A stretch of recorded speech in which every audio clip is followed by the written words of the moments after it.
gihugu nkunda nyumva umvuge ritararenga amazi atararenga inkombe rw'imvura igwe ko waburi ukinangira ese aho ntiwijuse ukibagirwa ko amahoro n'umuvuga bitangwa na Yesu uwo wateye umugongo amahoro n'umutekano ni Yesu bitanga urumve Rwanda nukuri umenye igihe wagenderewe Rwanda we dore umwaka w'imbabazi uragushiranye iyo uzakumenya umuhamagaro Uwiteka yagushyizeho ugakura ibishimwa mu bigawa ukagirwa akanwa k'Uwiteka. Bene data bavandimwe muri Kristo Yesu, ndagira ngo twongere tuganire ku nyigisho twatangiye ku itariki ya 4 z'uku kwezi kwa 2 ibigendanye n'ubwiru bwahishwe mu bicaniro byazaniye abanyarwanda kuvumwa. Ubwiru bwahishwe mu bicaniro byazaniye abanyarwanda kuvumwa. Iyo tuvuga abanyarwanda tuba dukubiyemo akarere kose k'ibiyaga bigari, kuko harimo abanyekongo y'Iburasirazuba abo bavuga ikinyarwanda, harimo abarundi, harimo abahangaza muri za Tanzania abo bavuga ikinyarwanda, hari n'abandi bari hirya no hino mu mpande enye z'isi. Abo bose ubutumwa burabareba, yaba uwavukiye muri Kongo y'Iburasirazuba Kivu zombi, haba abarundi, haba abatuye muri Tanzania, abatuye mu gihugu cya Uganda, abatuye muri Kenya, n'abandi bari hirya no hino za Mozambique, za Zambia, za Cameroon, abari i Burayi, abari Amerika, abari Aziya. Ubu ni ubutumwa bureba abantu bafite inkomoko muri aka karere k'ibiyaga bigari. Reka tubanze dusenge Imana kugira ngo dutangire tuganire. Mwami wacu Yesu Kristo, turagushimye cyane, turaguhimbaje kubw'ineza n'urukundo wadukunze, witanze ku bwacu, by'umwihariko akarere kacu k'ibiyaga bigari urakarobanura kugira ngo kazabe agahindura ibihe mu bihe bya nyuma, hanyuma akaba ariko gategura umugeni wawe, kagarukemo ikibariro cyawe kugira ngo kizamurikire iyi si. Turagushimye rero ko wadukunze urukundo ruhebuje, kandi ko washimye ko ibihe bya nyuma ari twebwe tuzabiyobora. Izina ryawe Yesu rihabwa icyubahiro. Turakurarika rero kugira ngo wururukane na Data wa twese uri mu ijuru, wururukane Mwuka Wera, hanyuma iki kiganiro kibashe kugira umumaro mu gihe cya none no mu gihe kizaza. Abacyumva kinyuraho n'abazacyumva nyuma yaho, twese tugirwe ineza nawe, amatwi y'imitima abashe kuzibuka, kandi ukangura ubwonko, ukangura imitekerereze, ukangura imyumvire, tubashe kugira imikorere itunganye n'imyitwarire mizima, tugira imyifatire iboneye igendanye n'ijambo ryawe. Turi mu gihe utegura umugeni wawe, ni nacyo duhamagarira kugira ngo tumugarure ku rufatiro rw'ijambo ryawe, kuko uzamwishyira atariho ikizinga, atariho umunkanyari, uzamwishyira atariho inenge, atariho umugayo. Niyo mpamvu natwe ubu bwiru tugira ngo tutangire kubuhishura no kubutambutsa, hanyuma abantu bamenye ukuri kuba bature, bivane mu migozi y'umwanzi yababoheyemo, yaba imigozi y'idini, yaba imigozi ya politiki, yaba imigozi y'ibinyoma, yaba imigozi y'urujijo n'ubutamenya, yaba imigozi y'icuraburindi ry'umwijima abantu batuyemo mu nzira zitari zimwe.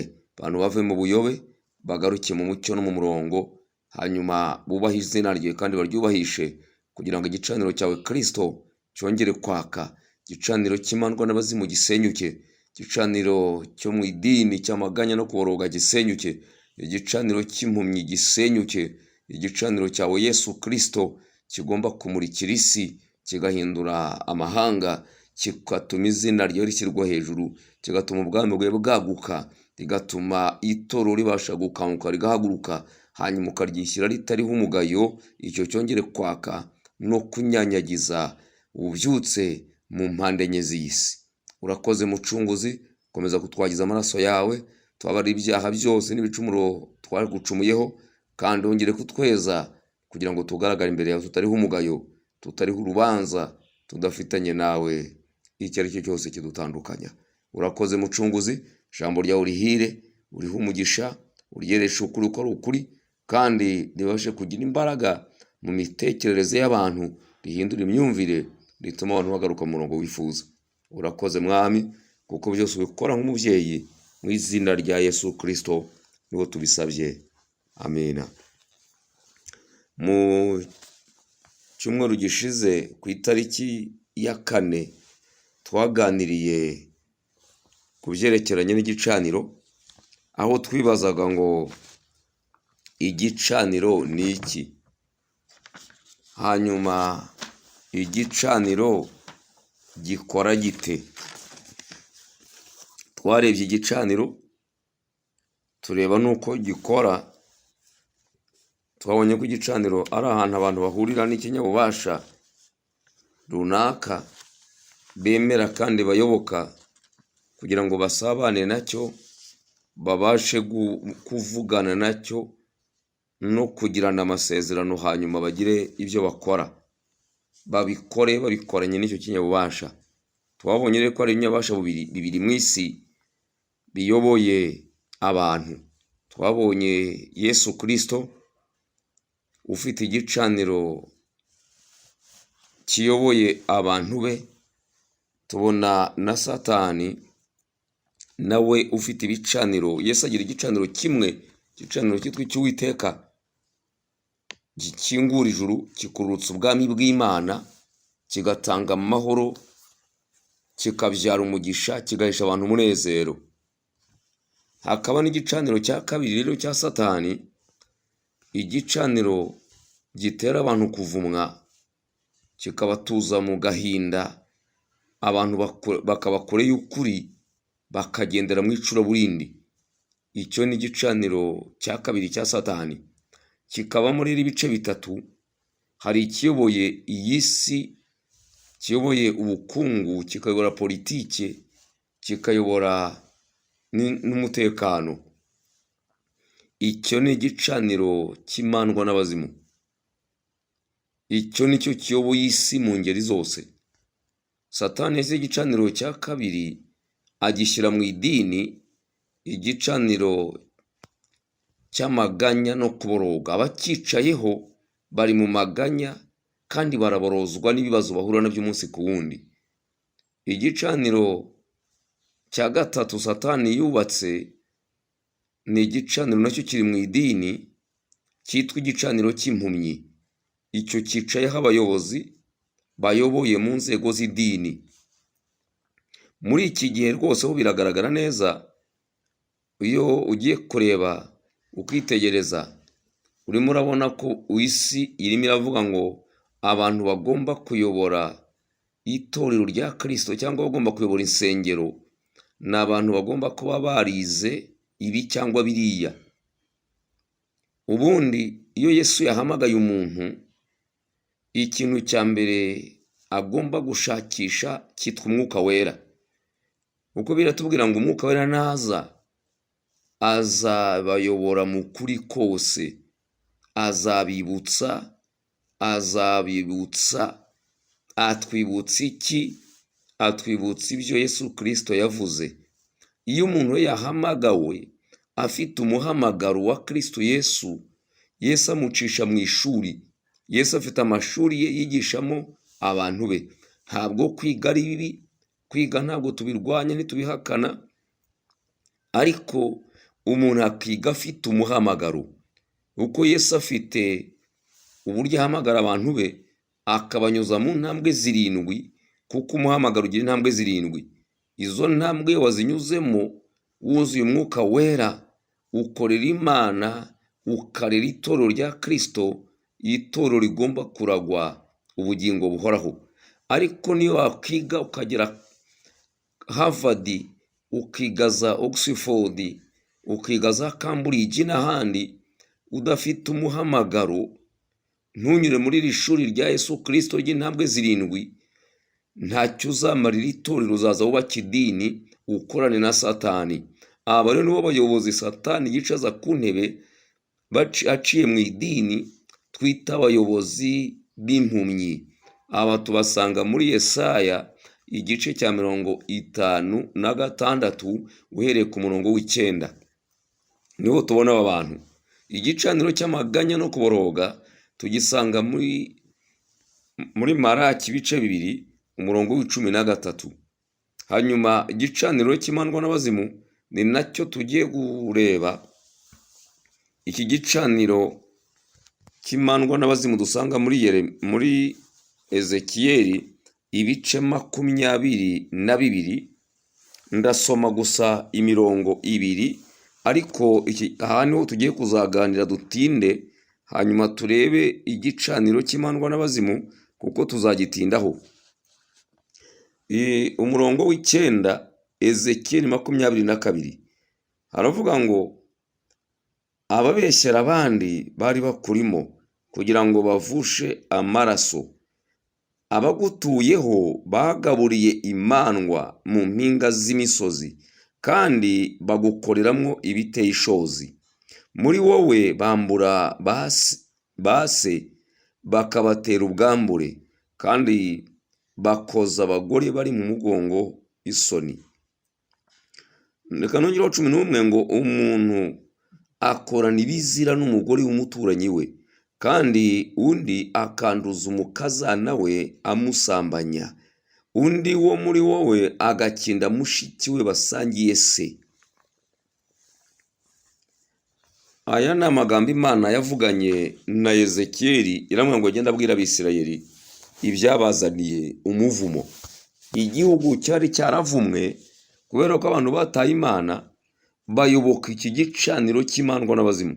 Hano Imana iramubwira ngo nababwire ngo baba mu binyoma, ababeshyera abandi bagutuye. Iki ni igihugu yavuganaga nacyo.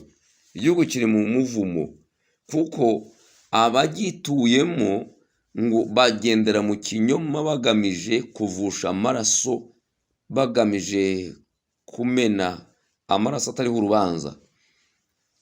Noneho ngo barangije barasambanya abana bagasambana n'ababyeyi, abaturanyi bagasambana, ntawe ukigira umugabo nta n'ukigira umugore, byabaye uruvange n'umusangiro. Ibyo nibyo byaberaga rero ku gicaniro cy'imandwa n'abazimu. Igicaniro cy'imandwa n'abazimu kirimo ibice 3, tuzabiganira, tuzabireba. Ubu tugiye kureba inkomoko y'umuvumo. Hari inkomoko 3 umuvumo ukomokamo, kuko ibi bicaniro turabona ko bihisha ubwiru bwateye Abanyarwanda, abatuye iburasirazuba ya Kongo, Kivu zombi, abatuye Burundi, abatuye muri bihugu bidukikije, n'abandi bose batuye hirya no hino mu isi, n'abumva ururimi rw'Ikinyarwanda. Aba babaye ku bicaniro by'imandwa n'abazimu. Ibi bicaniro rero byabazaniye kuvumwa, bituma ibihugu batuye bivumwa, bituma amateka aba mabi. Noneho abantu bavukira mu masezerano mabi, bakurana imirage mibi. Ubu nabo barimo bararaga imirage barazwe nabo bakomotseho. Rero inkomoko 3 z'umuvumo nizo tugiye kureba muri iki kiganiro. Imivumo ifite ahantu 3 ikomoka. Aha niho hantu h'ingenzi. Umuvumo wa mbere ukomoka ku Mana. Imana irakuvuma bitewe nuko wagiye kure yayo, wanyuranyije n'amategeko yategetse. Umuvumo wa kabiri uva ku bantu. Umuntu arakuvuma, nk'umubyeyi wawe arakuvuma, cyangwa se undi muntu ugufiteho ububasha. Ushobora kuvumwa n'umukozi w'Imana kubera ko utamwumvise. Urabona Mose amaze kurongora umukobwa w'umunya-Etiyopiyakazi, kuko yaje kurwana muri Etiyopiya, hanyuma barahanesha, barahafata, akuraho iminyago. Mu minyago Mose yahavanye harimo n'umukobwa, aragenda amugira umugore we wa kabiri. Amaze gusubira iwabo, Miriyamu mushiki we na Aroni mukuru we baramunegura ko yarongoye umukobwa w'umunyamahangakazi, bibatera kubemba. Byatumye bajya kumusaba imbabazi kugira ngo bahumanuke. Ayo ni amavuta aba ku mukozi w'Imana ashobora gutera umuntu kubemba. ugakura ibishimwa mu bigawa, ukagirwa akanwa k'Uwiteka.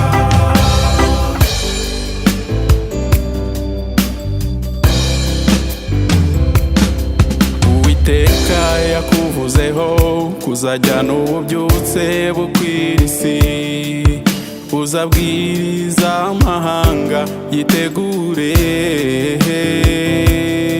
kuko Yesu agiye kuza, kandi itorero rigomba gukanguka, ubwiza bwaryo bukarutuga mbere. Urumva se Rwanda uhagaze aho ushakwa, kuko itorero rigomba gukangurwa n'ijwi ryawe Rwanda.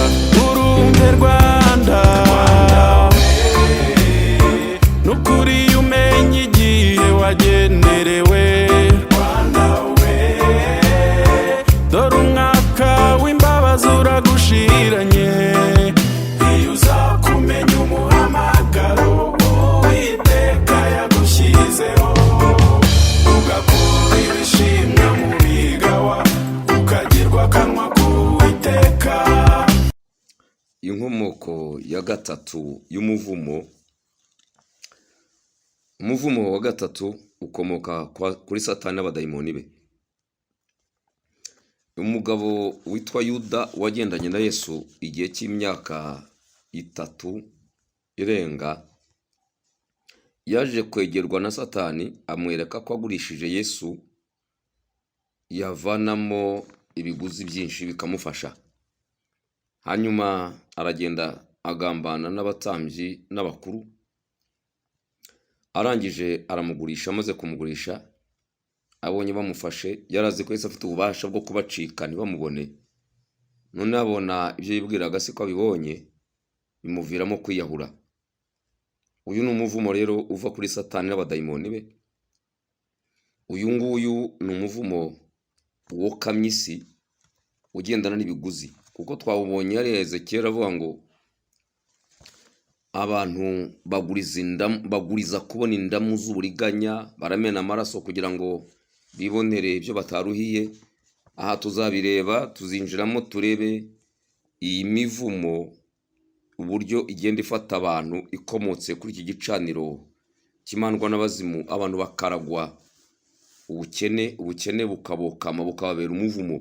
Noneho bakajya bariganya iby'imfubyi n'abapfakazi, bakarya ibyo batagenewe, bagahemuka, bakandavura, kugira ngo barebe ko basohoka mu buzima barimo n'amateka mabi bavukiyemo bagakuriramo. Rero ni amasoko 3 cyangwa se n'inkomoko 3 abyara umuvumo. Twabonye ko inkomoko ya mbere, umuvumo ukomoka ku Mana. Imana irakuvuma bitewe nuko amategeko ye wayatatiye. Inkomoko ya kabiri y'uyu muvumo ni ku bantu. Harimo ababyeyi batubyara, harimo abadufiteho ububasha, harimo abakozi b'Imana cyangwa ababyeyi bo mu mwuka. Umuvumo wa gatatu rero ukomoka kuri Satani n'abadayimoni be, binyuze muri ibi bikorwa abantu bakorera ku bicaniro Satani yubatse. Iyo abantu basuzuguye itegeko ry'Imana,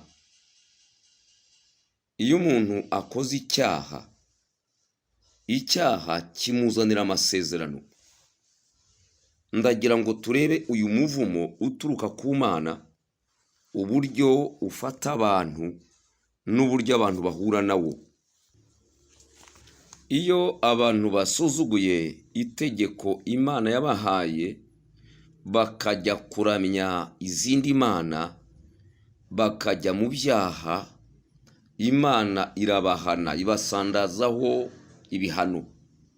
Ibihano rero ni ingaruka z'umuvumo.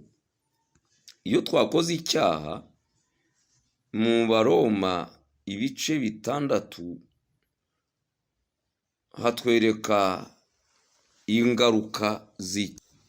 Abaroma ibice 6:23 turavuga ngo kuko ibihembo by'ibyaha ari urupfu, ariko impano y'Imana ni ubugingo buhoraho muri Kristo Yesu umwami wacu. Haleluya. Impano y'Imana ni ubugingo buhoraho muri Kristo Yesu umwami wacu. Ariko kwa Satani ibihembo by'ibyaha ni urupfu. Ku Mana ibihembo ni ubugingo buhoraho. Satani rero iyo akoresheje umuntu icyaha, ntabwo icyaha kitera gupfa, kuko ni benshi bakora ibyaha tubona buri munsi badapfa, ndetse natwe ntabwo tujya dupfa kandi tubikora, ahubwo turacyafite igihe cy'imbabazi no kwihana. Icyo rero icyaha kibyara ni iki? Iyi ni inzira ndende. Ubundi hano haratubwiye ngo ibihembo by'ibyaha ni urupfu. Ntabwo hahembwa umuntu wapfuye, hahembwa umuntu muzima. Umuntu ahembwa akiriho. Aya magambo abantu benshi bayumvise nabi, none bakavuga ngo ukora icyaha azapfa. Ariko ntabwo urupfu ruza ako kanya. Hari urupfu rw'uburyo bubiri, hari ugupfa ko mu mwuka, hakaba no gupfa k'uyu mubiri. Iyo rero umuntu yakoze icyaha, icyaha kimutandukanya n'Imana, kikamuhuza na Satani. Nuvuga ngo icyaha kizana amasezerano hagati y'umuntu na Satani, kikamutandukanya n'Imana. Amasezerano avuye ku cyaha akoze na Satani amuzanira urubanza. Icyaha kizana amasezerano hagati y'umuntu na Satani. Amasezerano akamuzanira urubanza hagati ye n'Imana. Urubanza rukamuzanira umuvumo. Umuvumo ukamuzanira urupfu. Aha rero niho biri tubwiye ngo ibihembo by'ibyaha ni urupfu, ariko impano y'Imana muri Kristo Yesu ni ubugingo buhoraho, ari we mwami wacu. Muri Kristo Yesu tuzahabwa, tuzishyurwa, tuzahembwa ubugingo buhoraho. Ariko kwa Satani, impano ya Satani ari cyo gihembo cye ni urupfu. Umuntu urahembwa akiriho, ntagahembwa ari uko yapfuye. Uyu muntu rero iyo amaze gukora icyaha, kizana amasezerano hagati ye na Satani, hanyuma amasezerano akamuzanira urubanza hagati ye n'Imana. Rwa rubanza rukamuzanira umuvumo, umuvumo ukamutera gupfa. Uzana urupfu mu bintu byose. Yubaka urugo rugasenyuka, abyara abana bakamunanira, ajya mu mashuri, amashuri akanga, yabona akazi kakamupfira ubusa. Ugasanga ubuzima bwabaye ubuzima bw'umubabaro, bwabaye ubuzima busharira, kuko uyu muntu atuye mu gicu cy'umuvumo. Kuko ari mu gicu cy'umuvumo, yagiranye amasezerano na Satani. Aya masezerano rero abera ku gicaniro. Iyo tugiye kureba rero abo dukomokamo, iyo tugiye kureba igihugu cyangwa akarere twakomotseho, gafitanye amasezerano n'igicaniro cy'imandwa n'abazimu. Niyo mpamvu Ezekiyeli yatubwiye 22:9 ngo abagutuyeho, abo ni abatuye ku gihugu, bagaburiye imandwa mu mpinga z'imisozi, barangije bakora ibiteye ishozi kuri iyo misozi. hanyuma igihugu kirandura kirahumana, bituma abatuye mu gihugu babaho mu buzima bw'ikinyoma. Noneho buri wese agashaka uburyo yagera ku byo akeneye, ariko abinyujije mu nzira zitari inzira zikiranuka, inzira zimena amaraso. Ibi kugira ngo tubibone tureba mu madini hagiye haza inkunga cyangwa se n'ubu ziracyaza, zimwe zitwa za kompasiyo. Ni imiryango myinshi yagiye iza gukorera mu madini, ikaza ije gufasha abana cyangwa se n'ababyeyi batishoboye, ariko ugasanga abigenewe si bo babibonye, ahubwo bitwawe n'abo bitagenewe. Abakozi babikoramo bikaba ari bo bikungahaza, bikaba ari bo bizamura, ntibizamure abakabigenewe. Abakabigenewe bakabibura, hanyuma bikaribwa n'abo bitagenewe. Inkunga zagiye ziza muri za leta n'ahandi, ibyo murabizi, murabibona. Iyi si niko yubatse, bakubwira ngo ibi ni ibirwanya ubukene, ibi ni ibirwanya indwara, ibi ni ibifasha abameze batya, ibi ni ibifasha urubyiruko, ibi ni ibifasha imfubyi, ibi ni ibifasha abarwayi mu bitaro, ibi ni ibifasha amashuri, ariko ibyo bintu byose ntumenye irengero ryabyo. Aha rero ngo abantu bishe ubugingo bw'abantu, kuko ibyari bigenewe kubafasha no gutuma bava mu buzima bubi bitwawe n'abatabigenewe. Ba bantu ubugingo bwabo bukangirika, na bene kubitwara nabo bakagibwaho n'umuvumo, kuko bafite urubanza rw'ibyo bajyanye bitari ibyabo. Ibi rero byagiye biva ku gicaniro cy'imandwa n'abazimu, bituma abantu baba mu kinyoma. Uyu ni umuvumo rero uva ku Mana, kuko aba bantu bakoze ibi ngibi bitera Imana kurakara, none Imana ibasandazaho umuvumo. Umuvumo rero wa mbere uturuka ku Mana, watangiranye n'inzoka mu ngobyi y'Edeni. Ibice 3 by'itangiriro, umurongo w'14 hatwereka uburyo umuvumo wa mbere waje. Uwiteka abwira iyo nzoka ati, kuko ukoze ibyo uri ikivume kirengeje amatungo yose n'inyamaswa zo mu ishyamba zose. Uzajya ugenda ukurura inda, uzajya urya umukungugu iminsi yose y'ubugingo bwawe. Nzashyira urwango hagati yawe n'uyu mugore, no hagati y'urubyaro rwawe n'urwe.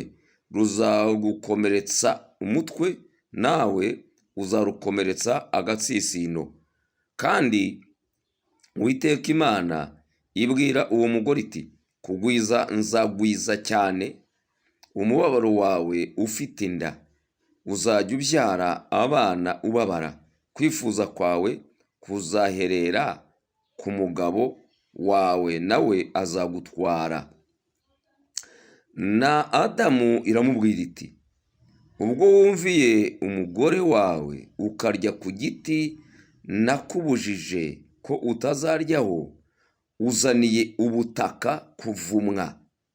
Iminsi yose yo kubaho kwawe uzajya urya ibibuvuyemo, ugombye kubiruhira. Haleluya. Uyu ni umuvumo wa mbere, uyu nguyu uvuye ku Mana. Imana ibwiye Adamu uko akwiye kwitwara mu ngobyi y'Edeni.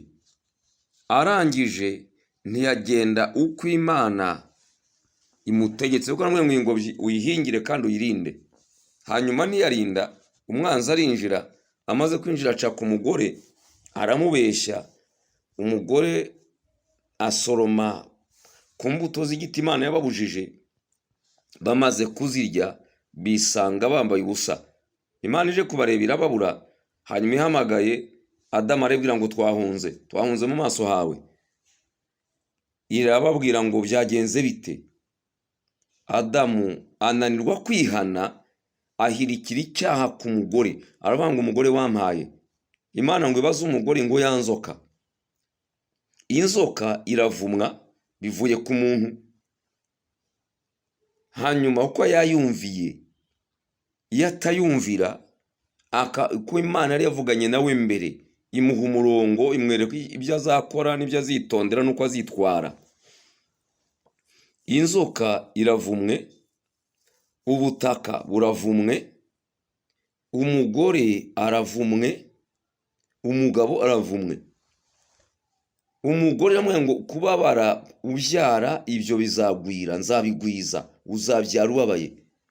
Kandi umugabo azagutwara, azaba umutware, nawe uzaba umugaragu we, uzaba wo kugandukira umugabo.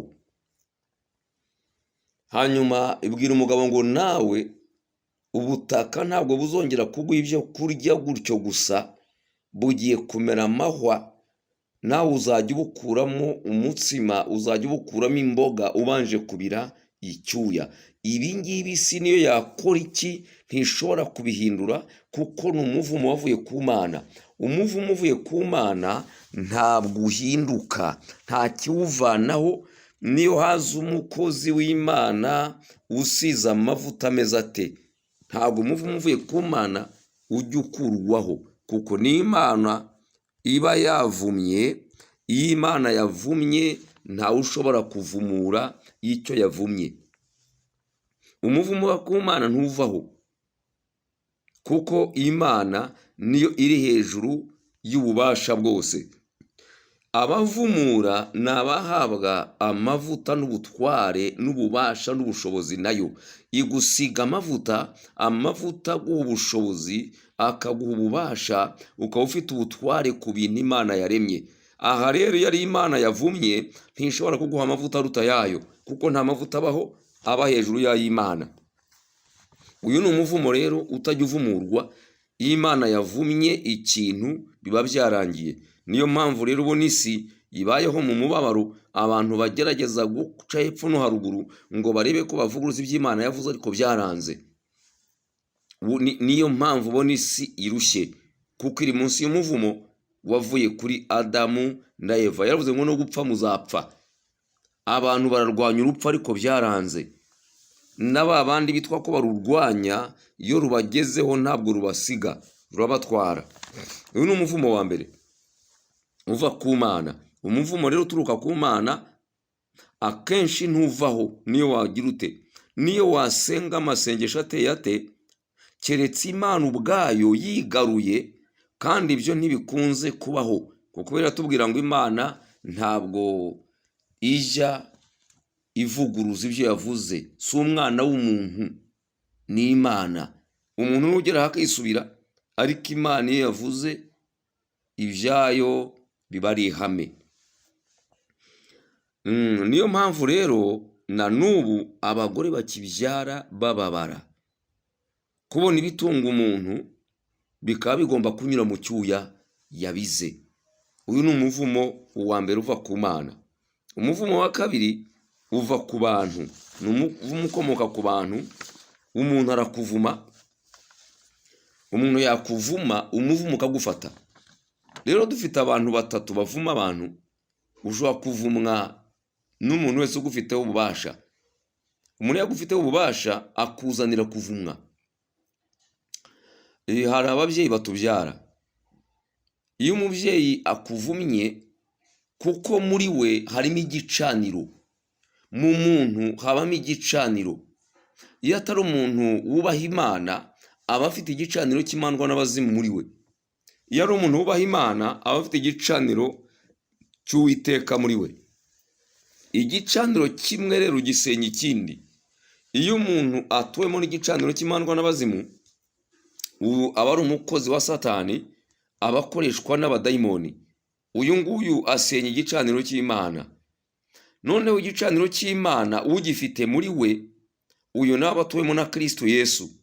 Uyashinzwe gusenya igicaniro cya Satani aho kiri hose. Izi ni imbaraga ebyiri zihanganira mu isi. Niyo mpamvu rero ababyeyi bavuma abana babo, kandi yamuvuma, umuvumo ukamufata. Kuko akenshi ababyeyi badakijijwe, abafite igicaniro cy'imandwa n'abazimu muri we. Ibyo avuze abazimu bakabikurikirana n'imandwa, bakahambira wa muntu, bakamutuza muri bwa buzima, umuvumo ukamwokama, akabaho mu buzima bw'umubabaro.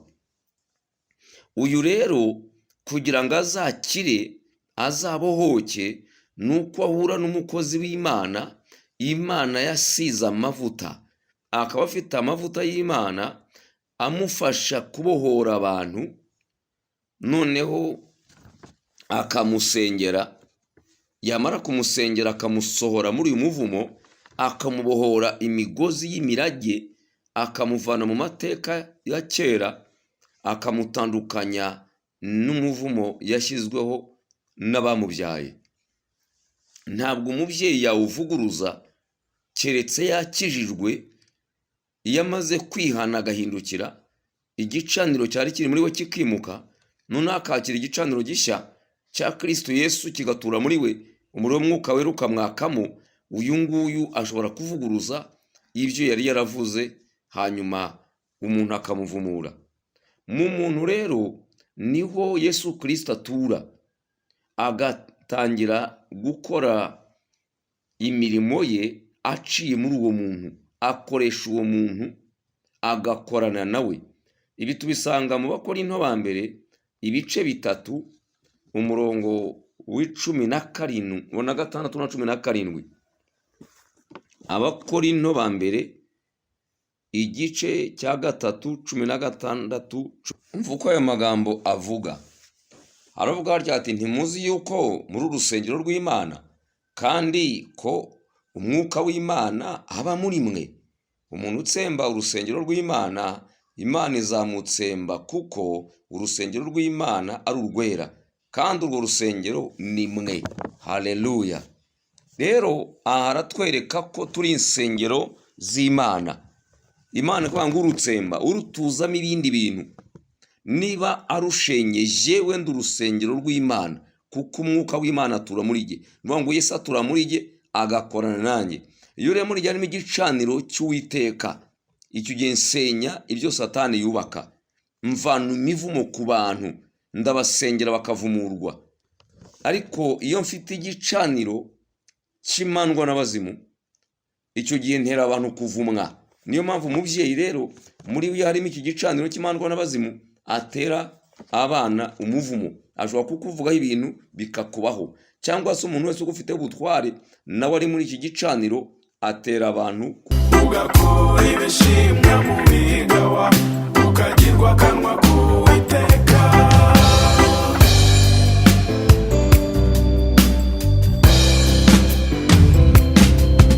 Haracyariho andi mahirwe, hindukira acunguza uburyo umwete, ugama muri Yesu vuba utanyagirwa. Imbere aha haratambuka uwejejwe. Ubu turi ku nkomoko ya kabiri y'umuvumo, umuvumo ukomoka. Ahambere twasanze ko ari ku Mana, aha kabiri ni ku bantu. Rero tumaze kureba ku babyeyi, umuvumo ukomoka ku babyeyi. Uyu nguyu ntuvanwaho nuko umuntu yasenze gusa, bisaba ngo uyu muntu asenge, yihane, hanyuma ahure n'umuntu w'Imana usizwe amavuta. Uyu azamusengera abohoke. Ashobora gusengerwa n'umushumbye mu mwuka, ashobora gusengerwa n'umukozi w'Imana, Imana yasize amavuta. Uyu yamusengera akamubohora, ariko ntabwo yavumurwa n'umubyeyi we, keretse umubyeyi we yakijijwe, hanyuma akavuguruza ibyo yamuvuzeho. Iyo akijijwe, yamaze kwihana, yahindukiye, igicaniro kikimuka muri we, akakira igicaniro cy'Uwiteka, icyo gihe aramusengera, noneho agatumira n'umukozi w'Imana ufite amavuta y'Imana asumbya ye, noneho bakafatanya kuvuguruza ibyo yamuvuzeho, uwo muvumo umuvaho. Umuvumo wa kabiri ukomoka ku muntu nanone nuva ku mukozi w'Imana. Iyo umukozi w'Imana aguteye kuvumwa, uwo muvumo ugukurwaho n'Imana ubwayo, ntabwo ari amasengesho yawukuvanaho. Iyo usenze utari mu rwego rw'uwakuvumye, cyangwa waguteye umuvumo, nk'uko byagendekeye Mose na Miriyamu na Aroni. Byasabye ko Aroni nubwo yagendanaga na Mose ajya kumucira bugufi. Igihe bamaraga kumuvuga bagahumana bakabemba we na mushiki we Miriyamu. Miriyamu yateye indirimbo bamaze kwambuka inyanja itukura. Ntabwo yari umuntu woroshye, niwe wahimbye indirimbo baririmbye mu bice 15 byo kuva. Iyo ndirimbo irogera. Hanyuma Aroni niwe wagendanaga inkoni, ni niwe wasemuriraga Mose. Imana yavuganaga na Mose, Mose akavugana na Aroni, Aroni akabwira Abisirayeli. Urumva ntabwo bari abantu boroshye, ariko bavuze Mose barabemba, bituma bajya kumusaba imbabazi kugira ngo bahumanuke. Ntabwo basenze ngo bikurweho, bagombye kureba aho umuvumo wakomotse hanyuma bamucira bugufi. Rero uyu muvumo ukomoka ku bakozi b'Imana, mujye mwirinda kuvuga abantu ariko bari mu kuri. Iyo ubonye imbuto z'umuntu ukavuga ibye, ntabwo uba ukoze ikosa kuko imbuto wazibonye. Biratubwira ngo muzabamenyera ku mbuto zabo. Ariko iyo tubonye imbuto zitari nziza, ntabwo turabo kubavuga, ntabwo turabo kubasengera kugira ngo bagaruke mu murongo, bave mu nzira zipfuye. Niyo mpamvu Imana ibitweretse ko bafite imbuto mbi, no kugira ngo tubasengere. Abo kugaruka bagaruke mu murongo, hanyuma abo kugaruka kandi ibyo bireba Imana, ntabwo bireba twebwe. Undi rero wakuvumura uretse umubyeyi wawe yakijijwe hanyuma akitabaza umukozi w'Imana, bagafatanya bakuvuguruza ibyo yakuvuzeho. Undi wakuvumura ni umukozi w'Imana ufite gusigwa kuruta uko waguteye umuvumo. Iyo uvumwe n'umuntu ufite amavuta yo ku rwego rwo hasi, ugahura n'uri ku rwego rwo hejuru ufite amavuta y'indengakamere, amavuta y'ikirenga, kuko amavuta ntabwo angana, uwo nguwo aragusengera akavana wa muvumo, arawusenya, arawushwanyuza. Ibi tubisanga muri Bibiliya iyo dusomye ibice 6 bya Yosuwa. Reka twumve aya magambo yo mu bice 6 bya Yosuwa uko avuga.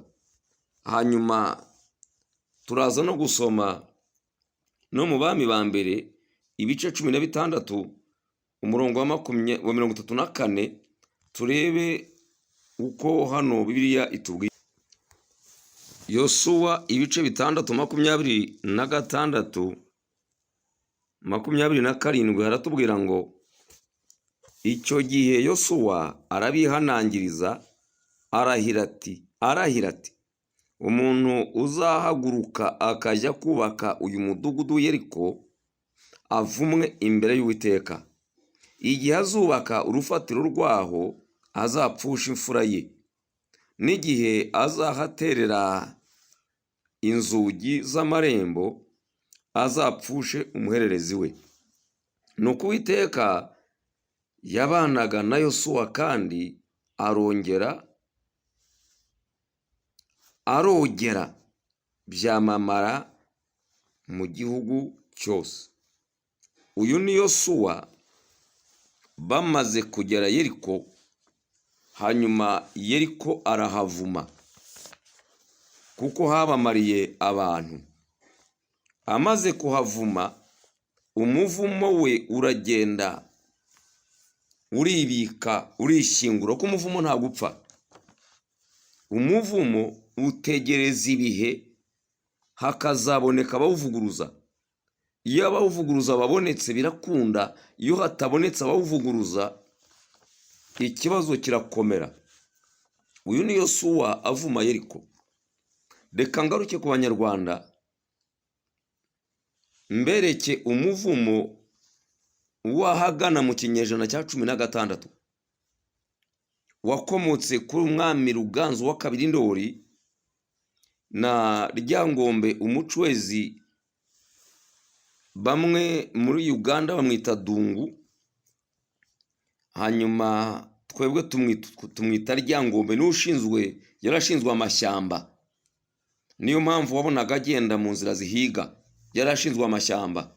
Akagira mugenzi we wari umwungirije witwa Kayizi, aho ni muri za Uganda, akaba Gahigi mu Kinyarwanda, ari ushinzwe umuhigo. Niyo mpamvu uzasanga imiryango myinshi y'Abanyarwanda ndetse n'ibwami harabaga ikintu cyitwa ubuhigi. Uzasanga harimo n'ibyitwa amahigi, usange no mu birori ndetse bimwe na bimwe by'Abanyarwanda byajyaga bibamo iki kintu. Hajyaga habamo amahigi, abantu bakavuza amahembe, bakazana imbwa, bakazana amayombo, ibintu nk'ibyo ngibyo. Ibi rero ahagana mu kinyejana cya 16 Ruganzu yagiranye amasezerano na Ryangombe.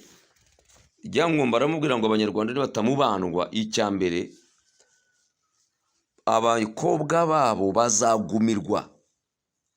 Ubu dufite abitwa ba misi. Ibyo barimo ubu ngubu ni amahano. Aho kugira ngo barongorwe babone, buri muntu abone umugabo, bafite abagabo. Hanyuma arabwira ngo icya kabiri, ngo Abanyarwanda batambandwa, abagore babo bazapfakara. Murebe ubupfakazi bwahereye kuri za Rucunshu bukaza za 59, bamwe bapfa abandi bahunga, imiryango itatana. Murebe Karundura yabaye mu 1994, abagabo barashira, abagore barashira, ndetse abarokotse bamwe barahunga, baratatana. Ubu ugiye kureba ubupfakazi buhari bwahinduye isura. Dufite abari muri za gereza bamaze imyaka 40 bafunze, abo bashakanye barasigaye hanze. Ubwo ni ubupfakazi. Satani ni umuhanga, azi kugendana n'igihe.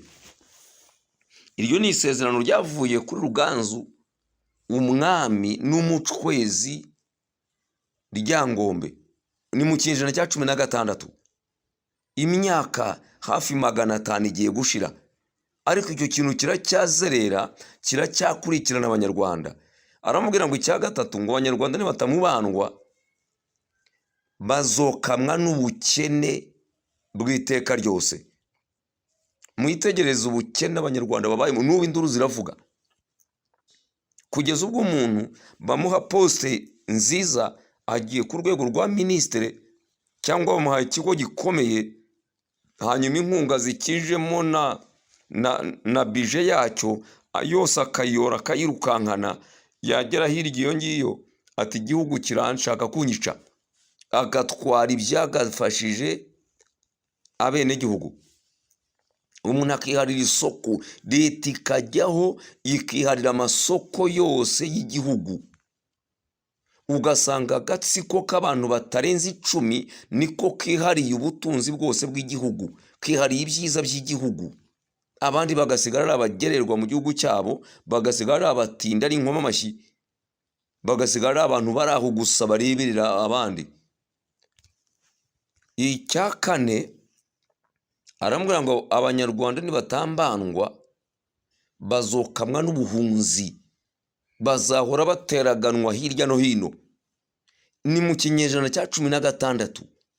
None murebe Abanyarwanda bahunga, Abatwa barahunga, Abahutu barahunga, Abatutsi barahunga, n'amareta yo hambere wenda hahungaga bamwe abandi bagasigara.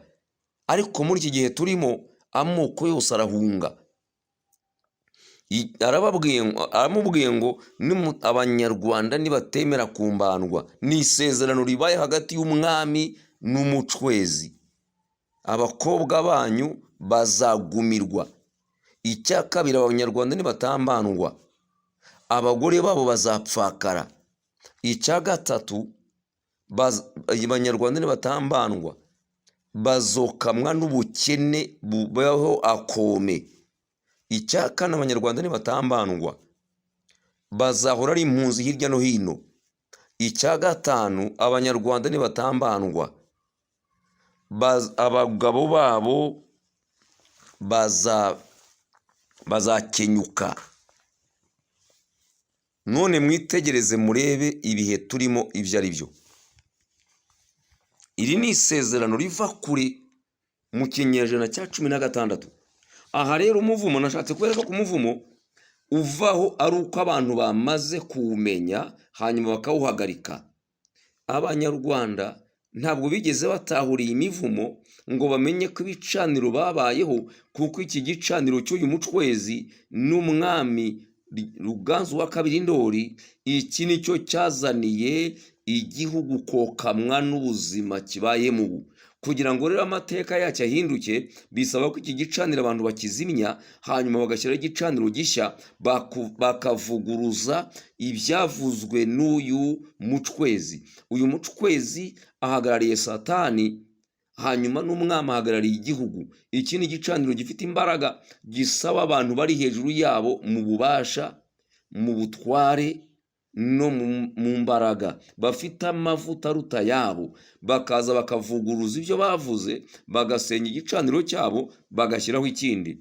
Reka turebe hano rero mu Abami ba mbere 16 umurongo wa 34 uko byagenze Imana itumye abagomba guhumanura Yeriko. Ndeka twumva aya magambo uko avuga. Ku ngoma ya Ahabu, Hiyeli w'i Beteli yubaka Yeriko. Igihe yubakaga urufatiro, apfusha umwana we w'imfura witwaga Abiramu. Ashinze ibikingi by'amarembo, apfusha umuhererezi we witwaga Segubu, nk'uko Uwiteka yavuze abinyujije nk'uko Uwiteka yavuze abivugiye mu kanwa ka Yosuwa mwene Nuni. Aya ni amagambo akomeye yerekana umuvumo n'uruhererekane rwawo. Uko Yosuwa yavuze ageze i Yeriko bamaze kuharwana, aravuga tuzashyiraho urufatiro rw'ahantu yongera kuhubaka, azapfusha imfura ye. Hanyuma uzashyiraho ibikingi by'amarembo ashaka kuhakinga, nawe azapfushe bucura. Uyu mugabo rero aje kubaka Hiyeli, nawe bimugendekera bityo nk'uko Yosuwa yabivuze. Kandi Yosuwa hari hashize imyaka hafi ikabakaba za 600 avuza aya magambo. Arangije umuvumo uragumya urutegereza ya mvugo yavuzwe n'ufite gusigwa kuvuye ku Uwiteka. Uyu ni umuvumo uva ku mukozi w'Imana. Hano rero hageze urupfu rwica ibintu n'abantu. Uyu muvumo wokamya abantu urabazonga. Uku niko no mu gihugu cyacu dufite uwo muvumo ukomoka kuri Ruganzu n'uyu mucwezi Ryangombe, abandi bita Dungu mu bihugu bidukikije. Uyu muvumo wavanwaho nuko tubonye abantu bafite amavuta ari hejuru y'aba ngaba, hanyuma bakawusenya. Iyo turebye umuvumo wa Yeriko, uyu muvumo wavanyweho n'umugabo witwa Elisa, kuko Elisa yari umukozi w'Imana w'imbaraga nyinshi. Ahageze bamutekereje amakuru yaho, bayamutekerereje, hanyuma Elisa arababwira ati munzanire imperezo iri mu munyu. Anaga mu mazi yaho arayahumanura. Uyu muvumo rero Elisa niwe wabashije kuhangara, kuko Elisa yari afite imigabane 2, yari afite amavuta yikubye 2 ku mavuta ya Eliya. Eliya ajya kujya mu ijuru yaramubwira ati nsaba icyo ushaka. Undi aramubwira ati ndashaka imigabane 2 y'umwuka wawe. Aramubwira ati nsaba ikintu gikomeye, ariko nuza kumbona ngukurwaho ayo mavuta urayabona. Hanyuma Elisa arahagarara, arategereza, arashinyiriza. Serwakira ngo iraza, ariko Elisa aba maso kugeza ubwo umwitero wa Eliya wagarutse arawufata, abona amavuta ye, abona n'amavuta ya Eliya, agenda n'imbaraga zikubye kabiri. Uyu muvumo rero wavumwe n'umukozi w'Imana uvanwaho n'umuntu ufite amavuta y'inzego zo hejuru, amavuta yikubye kabiri, amavuta ava ku bantu n'amavuta ava ku Mana. Hari amavuta duhabwa n'Imana idusiga kugira ngo tujye gukora imirimo yayo, hakaba n'amavuta dusigwa n'abantu kugira ngo baduhamirize imbere y'abandi, baduhe uburenganzira, badukingurire imiryango yo gutangira gukora iby'Imana iduhamagarira tudafite ibidutega. Elisa rero Imana yari yaramuhamagaye iramusiga, hanyuma yongera gusigwa n'umwitero yasigiwe na Eliya, yawubiriye icyuya. Amavuta asenyera Satani, aya mavuta agomba kuba ari amavuta y'indengakamere, ni amavuta ari hejuru y'abantu batekereza, amavuta abohora akavumura, amavuta yimura abantu akabinjiza mu mirage yabo. Aya ntabwo ari amavuta atunzwe n'abantu bose, aya ni amavuta atungwa n'abantu bake babasha kwihangana mu ishuri Imana inyuzamo abantu. Imana ikunyuza mu ishuri, hanyuma ukanyura mu ntambwe 7 z'umuhamagaro.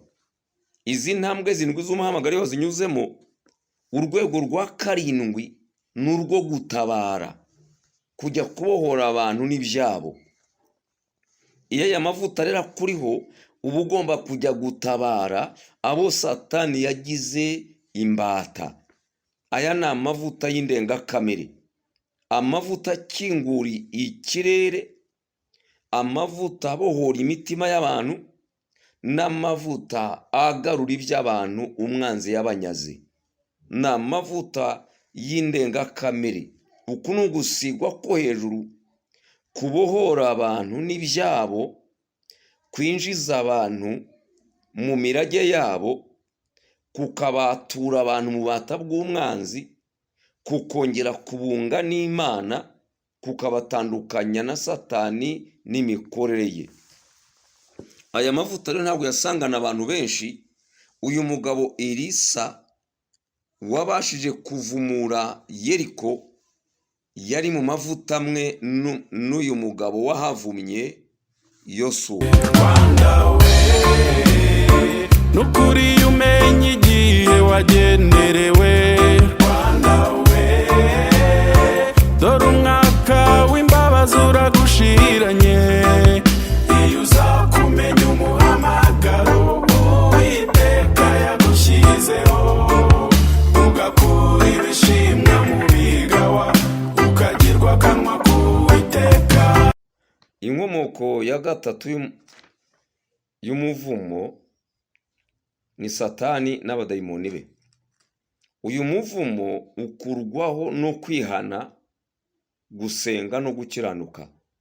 Iyo ukoze ibi bintu bitatu, iyo wihannye ugasenga Imana, ukaba mu ijambo ryayo, hanyuma ugakiranuka, ukera imbuto nziza, utakira Imana, Imana ubwayo ikururuka uyu muvumo ikawukuvanaho, cyangwa se ikaguhuza n'abantu bashobora kugufasha kugira ngo uyu muvumo ukuveho. Iyo wakoze ibi bintu bitatu, ukagira umugisha wo guhura n'umuntu Imana yasize ufite gusigwa, uyu muvumo awukuvanaho. Ashobora kuba ari umubyeyi wo mu mwuka ugushumbye, ashobora kuba ari umukozi w'Imana, Imana iguhuje nawe akagusengera, hanyuma akakuvumura. Uko ni umuvumo uva kuri Satani n'abadayimoni. Uyu ntabwo uvanwaho n'amasengesho gusa, bisaba gusenga, icyo ni icya mbere. Bisaba kuba mu ijambo ry'Imana kugira ngo wihane, kuko ntiwakwihana utazi ijambo ry'Imana icyo rivuga. Bisaba ngo ube mu ijambo ry'Imana wihane, hanyuma usenge, ugendere mu buzima bukiranuka, wera imbuto nyinshi kandi zigumaho, nk'uko Yesu atubwira ngo mwere imbuto nyinshi zigumaho. Hanyuma akongera akavuga muri Yohana 8:31 ngo nimuguma mu ijambo ryanjye muzaba muri abigishwa banjye nyakuri, kandi nimumenye ukuri, ukuri kuzababohora. Uyu muntu rero iyo ari mu ijambo ry'Imana, icyo gihe akaryiga, akarisoma, akaryubaha, agakora icyo rimusaba, uyu muntu arabohoka. Ijambo ry'Imana riramubohora. Arasenga, akaba mu ijambo ry'Imana, agakora icyo rimusaba, arihana, agahindukira, akava mu ngeso mbi, agahindura imitekerereze ye, agahindura imyitwarire ye, agahindura imikorere ye, akimuka kuri cya gicaniro cyari cyaramubase, akitandukanya nacyo, hanyuma agakiranuka, akera imbuto zigaragaza bihannye, imbuto nyinshi zigumaho. Iyo umuntu yimutse kuri iki gicaniro cy'imandwa n'abazimu, aba yihannye. Twavugaga ko uyu muvumo uva kuri Satani n'abadayimoni uvanwaho no gusoma ijambo ry'Imana, tukaryiga, tugakora icyo ridusaba, hanyuma tugasenga, tugakiranuka, tukera imbuto nyinshi zigumaho, imbuto zikwira bihannye, icyo twita imbuto z'umwuka. Bira niko izita imbuto z'umwuka. Aha rero Yesu aravuga muri Matayo 3:8 ngo nuko mwere imbuto zikwiriye abihannye. Uyu ni Yesu uganira n'abigishwa be na rubanda, aravuga ati dore icyo mukwiye gukora, mugende ubwo muvuye kuri iki gicaniro cy'imandwa n'abazimu, ubwo mutandukanye na Satani n'abadayimoni be, ubwo musohotse muri uyu muvumo, kugira ngo mube abantu bazima, batazongera gusubira mu nzira zivumye, bagiye guhabwa umugisha, nimugende mwere imbuto nyinshi zikwiriye abihannye. Iyo tugiye mu butumwa bwiza bwanditswe na Yohana igice cya 15:8 aratubwira ngo ibyo nibyo byubahisha Data, ibyo nibyo byubahisha Data, nuko mwera imbuto nyinshi mukaba abigishwa banjye. Urumva, aya ni amagambo ya Yesu arimo arabwira abantu bamukurikiye, batandukanye na Satani n'abadayimoni be, bavuye kuri iki gicaniro cy'imandwa n'abazimu. Abangaba baraguzaga, aba baterekeraga, aba babaga mu bigirwamana, bakoreraga isi y'umwijima, bari mu icuraburindi, none barisohotsemo, babonye umucyo ari we Kristo Yesu, bumvise ijambo rye, barahindukira. Bamaze guhindukira, arababwira ati rero ikizatuma musohoka muri ubu buzima ni iki ngiki, nuko mugenda mukera imbuto nyinshi mukaba abigishwa banjye. Ibi ngibi bizubahisha Data. Data rero nibimwubahisha, nawe azabakorera ibyo mutatekerezaga, niyo ngo azabavumura. Ntabwo uyu muvumo muzongera kubamo. Umuvumo rero ukomoka kuri Satani n'abadayimoni be uvanwaho no kwihana, gusenga no gukiranuka, abantu bakera imbuto nyinshi zikwiriye abihannye kandi imbuto zigumaho. Reka twumve Yohana uko abivuga 15:16. Aravuga ngo si jye wabatoranije, uwo ni Yesu, ariko byandikwa na Yohana, ahubwo si mwe mwantoranije, ahubwo ni jye wabatoranije, kandi mbashyiriraho kugira ngo mugende mwere imbuto, imbuto zanyu zigumeho, kugira ngo icyo muzasaba Data cyose mu izina ryanjye akibahe. Haleluya. Mugende icyo mbashyiriyeho, ngo si mwe mwantoranije, ahubwo ni jye wabatoranije, kandi mbashyiriraho kugira ngo mugende mwera imbuto, imbuto zanyu zigumeho, kugira ngo icyo muzasaba Data cyose mu izina ryanjye akibahe. Ibyo mbibategekeye kugira ngo mukundane. Haleluya. Rero ijambo ry'Imana niryo ribohora abantu mu migozi ya Satani, kuko hari ibyo Satani aba yaratubeshye. Uko twiga ijambo ry'Imana tugenda tumenya ukuri kukagenda kutubatura abadayimoni bari badutuyemo, kubera ko ahantu bari bicaye haje ijambo ry'Imana, bakagenda basohoka. Uko tuvana ikinyoma muri twe twakira ukuri kw'ijambo ry'Imana, abantu bihana, bareka imitekerereze ya kera, bareka imikorere ipfuye, bareka imyitwarire itariyo, niko imigozi y'abadayimoni na Satani yari baboshye igenda icagagurika. Izo rero ni inzira Yesu yerekanye abantu bacamo kugira ngo batandukane n'umuvumo bazaniwe na Satani n'abadayimoni be. Iki gicaniro cy'imandwa n'abazimu cyazaniye aba bantu umuvumo, bakivanwaho n'ijambo ry'Imana, kuko biratubwira ngo ntabwo abantu bakwizera batumvise. Bazizera iki? Ijambo ry'Imana. Hanyuma ntabwo rero bakizwa abantu batabanje kumenya ijambo ry'Imana.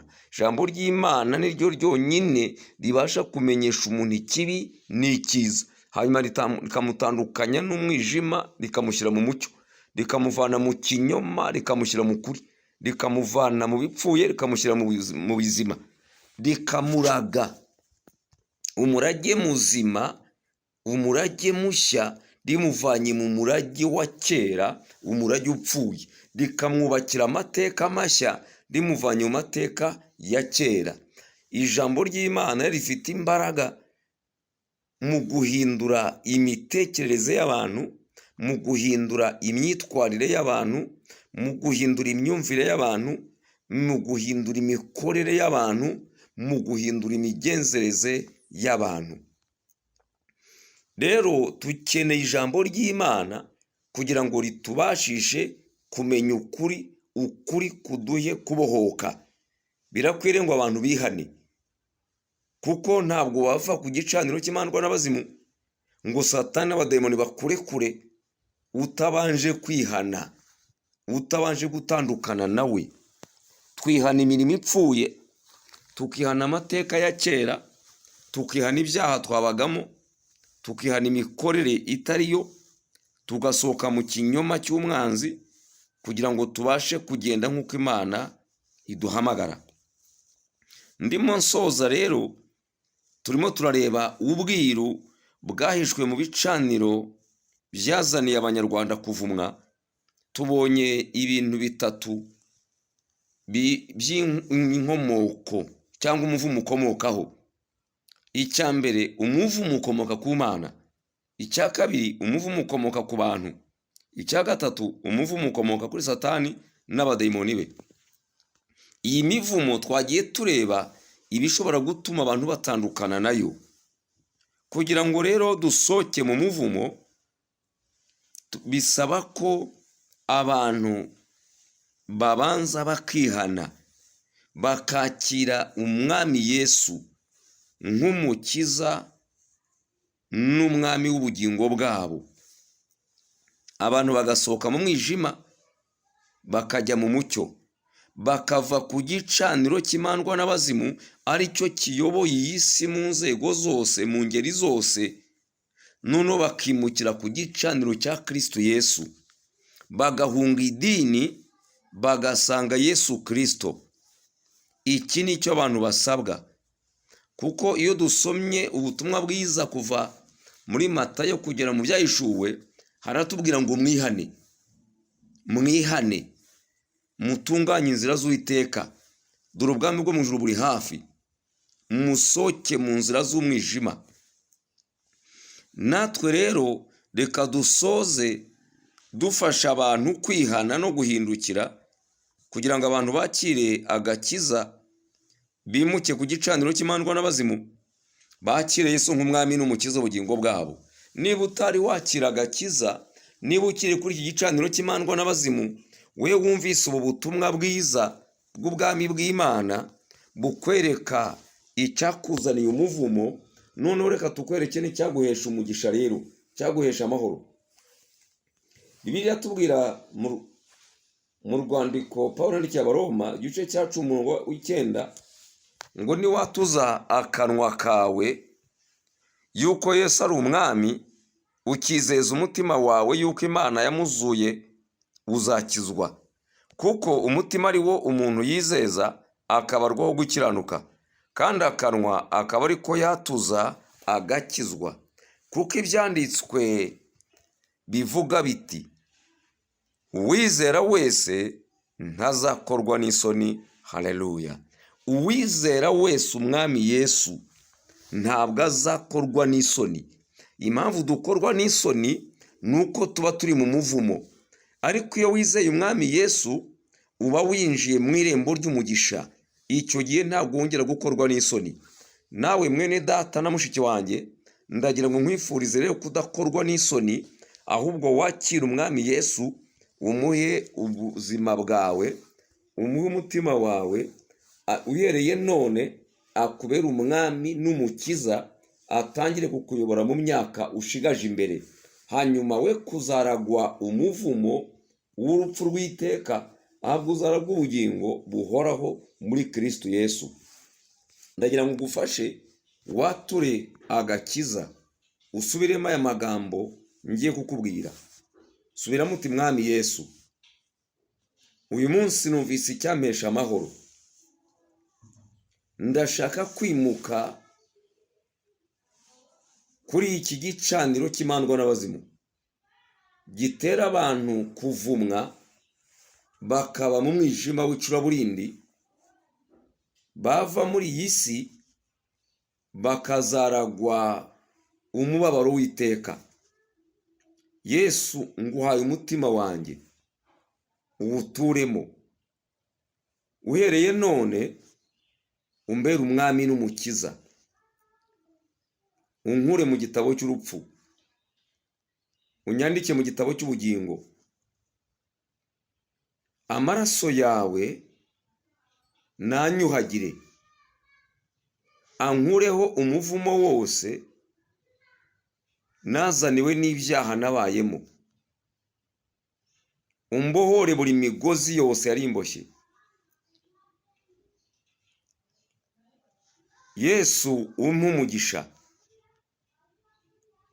Mwuka wera nakubabaje kenshi, ariko uyu munsi ndakumviye nciye bugufi. Umbabarire, hanyuma ugaruke muri jye, wongere kunyobora nk'umuyobozi wanjye, wongere kungira inama nk'umujyanama, wongere kumfasha nk'umufasha nasigiwe na Yesu. Uyu munsi mfashe umwanzuro mushya, nitandukanije n'ibisekuruza mvukamo mu izina rya Yesu. Nitandukanije n'ubwoko navutsemo n'ubwo nashatsemo mu izina rya Yesu. Nitandukanije n'amateka nabayemo mu izina rya Yesu. Buri kizira cyose cyangaragayeho nitandukanije nacyo. Yesu, unyuhagize amaraso yawe. Uhereye uyu munsi umfata ukuboko Yesu.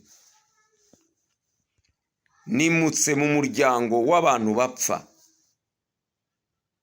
Ninjiye mu muryango wa Aburahamu, Isaka na Yakobo. Nsohotse mu gisekuru kidafite Imana rurema. ninjiye mu gisekuru cy'Aburahamu, Isaka na Yakobo, nsohotse mu gisekuru kivumye, ninjiye mu gisekuru cy'umugisha cy'Aburahamu, Isaka na Yakobo. Yesu, nguhaye ejo hanjye hazaza, nguhaye ibyanjye, nguhaye n'abanjye. Uhereye none umfate ukuboko tugendane, kandi sinzongere gusigara, ahubwo mu gitaramo cy'abera nanjye nzabe nkicayemo. Kandi Mwuka Wera umpa ubwenge n'imbaraga, kugira ngo mbashe kuvana benshi mu mwijima, unshoboze kwera imbuto nyinshi zigumaho, kugira ngo nubahishe Data wa twese. Hanyuma nzagira iminyago njyana mu gitaramo cy'abera. Urakoze Yesu, ndagushimiye. Reka dusengere n'abasubiye inyuma n'abaguye, kugira ngo Umwami Yesu yongere kubagarura no kubasubizamo imbaraga. Yesu, turi imbere yawe, turagushimye ku butumwa bwiza dutambukije. Turasaba kugira ngo imitima izabwumva, yari yaraguye yongere kubyuka, yari isinziriye ikanguke, yari icitse intege isubiremo imbaraga. Mu izina rya Yesu Kristo w'i Nazareti, aba bamaze kwakira agakiza nonaha, bakwakire Yesu nk'Umwami n'Umukiza w'ubugingo bwabo. Ubongeremo imbaraga, ubasukire amavuta, kandi ubafate amaboko ubashyigikire, be gusubizwa inyuma n'umwanzi mu izina rya Yesu. Amajwi abongorera ceceke, ibyabatwazaga igitugu biveho, imigozi ribaboshye isenyuke mu izina rya Yesu Kristo rifite imbaraga. Ubutware bw'ijuru we ku buzima bwabo, ikintu cyose kitari cyawe kibarekure mu izina rya Yesu. Buri mivumo yose bagenderagamo, iyo ngiyo turayivumuye, tuyibakuyeho, tubatandukanije n'igicu cy'umwijima, tubatandukanije n'amajwi abongorera mu izina rya Kristo Yesu. Abari basubiye inyuma, abari bacitse intege, abamava asukuma, abari baraguye, abihannye uyu munsi, bose turabasengeye mu izina rya Yesu Kristo w'i Nazareti. Ubutumwa bwiza bw'ubwami bw'ijuru, Uwiteka Imana Nyiringabo, abazabwumva haba mu gihe cya none no mu gihe kizaza, buzagira umumaro mu mitima yabo, buzahindura imitekerereze, buzahindura imyumvire, buzakangura ibitekerezo, buzatuma bafata imyanzuro mishya no kuva mu mwijima binjira mu mucyo w'itangaza. Mwami wacu Yesu Kristo, komeza kubana na buri muntu wese, kandi ukomeze gusura isi no kuyigenderera. Hembura akarere k'ibiyaga bigari, ugasubizemo imbaraga, wongere kukaryoshya, uburyohe bugarukemo mu izina rya Yesu. Hembura Afurika, wongere uyisure, uyihindure umunyu uryohera isi mu izina rya Yesu. Hembura iyi si, uyivanemo icyaha n'ikibi. Uwiteka Imana Nyiringabo, turakugandurira itorero, wongere kurigarukamo, urisubizemo uburyohe, urisubizemo imbaraga, uribyutse. Umwuka we wera yongere kuvugana n'abantu, yongere gukangura imitima. Amajwi yose atavuga ibikubahisha ceceke mu izina rya Yesu, ahubwo ijwi ry'Umwuka Wera ariryo yongera kuvugana n'abantu no kubakangurira kukumva no kukumvira, kugira ngo Data iyi si gucire bugufi kandi kubaye nk'umwami wayo. Tugushubije intebe, tugushubije icyubahiro, tugushubije ijambo, tugushubije agaciro byose. Yesu Kristo, twongeye kubikugandurira, baba abantu n'ibintu, kugira ngo bongere kuba munsi y'ubutware bwawe. Urakoze Kristo, kuko byose ubikora nk'umubyeyi, mu izina ryo rifite imbaraga no tubisabye. Nukuri umenye igihe wagenerewe, dore umwaka w'imbabazi uragushiranye. Iyo uzakumenya umuhamagaro Uwiteka yagushyizeho, ugakura ibishimwa mu bigawa, ukagirwa akanwa k'Uwiteka. Rwanda we, nukuri umenye igihe wagenerewe. Rwanda we, dore umwaka w'imbabazi uragushiranye. Iyo uzakumenya umuhamagaro Uwiteka yagushyizeho, ugakura ibishimwa mu bigawa, ukagirwa akanwa